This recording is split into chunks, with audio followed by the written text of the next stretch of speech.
Angas diba mga master? Malutong din yung tunog niya mga master. Kaya mga master, flex ko lang tong bagong binili ko na reel from Billings.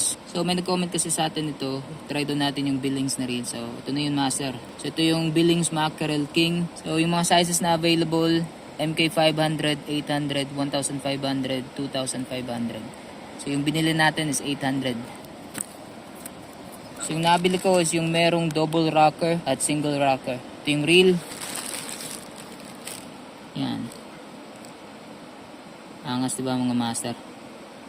Billings MK800. Malutong din yung tunog niya mga master. So ito yung single rocker na handle. Rubber yung dito sa knob niya.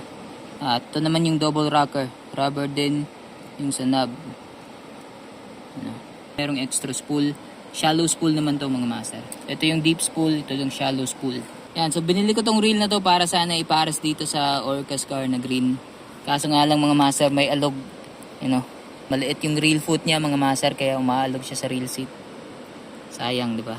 So papares na lang natin to sa ating C-Night Mini Ultralight Rod mga master. Rod and reel balance.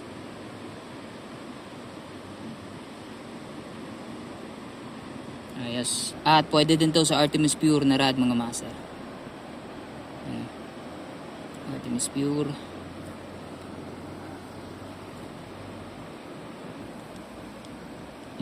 Ito napapabilib ko sa ikot ng reel na to mga master. Yung pakiramdam na lapat yung mga gears niya sa loob mga master.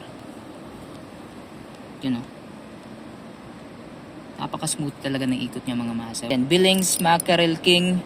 Nabili ko to sa Temu mga master. Ilalagay ko na lang sa comment section yung link.